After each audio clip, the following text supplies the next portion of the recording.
During the American Revolution, women bought cloth from England to make clothing.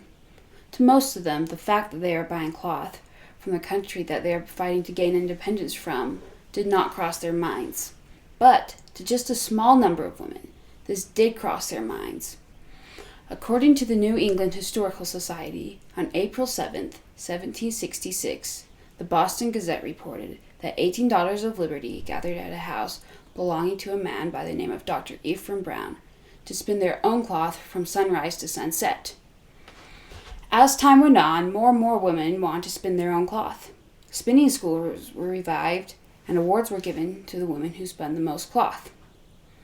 This boycott worked.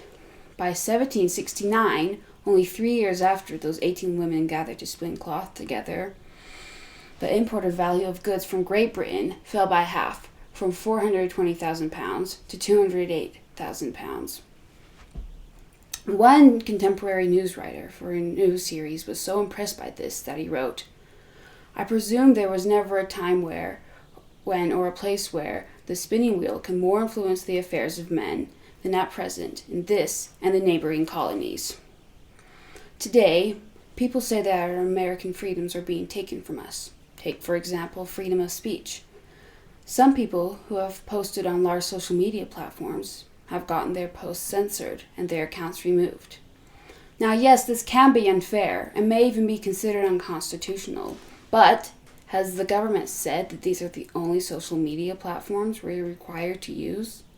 No.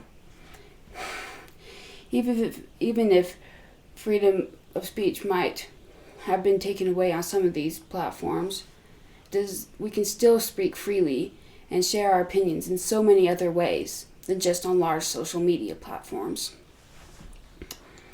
Just like most women in the time of the Revolutionary War, it may not cross our minds that even if there isn't as much freedom in some areas as there used to be, it doesn't mean all freedom is gone. Like the 18 women who started spinning their own cloth, it only takes a few people to help others realize that what we've been using for so long, like popular social media platforms, we don't have to use forever, and that we can freely express our thoughts elsewhere. I am so grateful for all the freedoms we do have. We can still share our ideas with family and friends. We can still practice any religion we want. We still have more options for reading the newspaper than just one government-run newspaper. We can still gather as family and friends.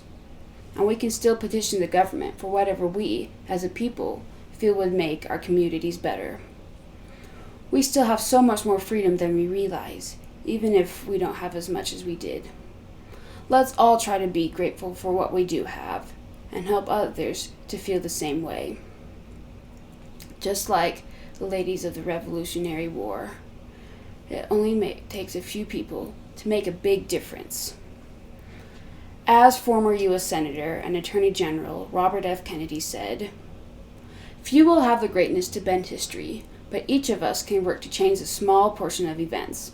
It is by numberless diverse acts of courage and belief that human history is shaped.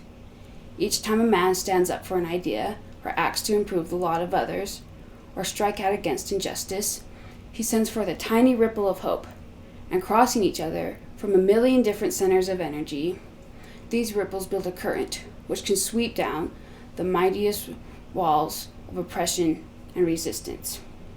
Close quote. We the people are creative and resilient.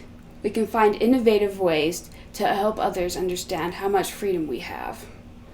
Like the ladies of the Revolution, it only took a few of them, along with a few spinning wheels, to grow an idea. And not long after, this idea took root and grew.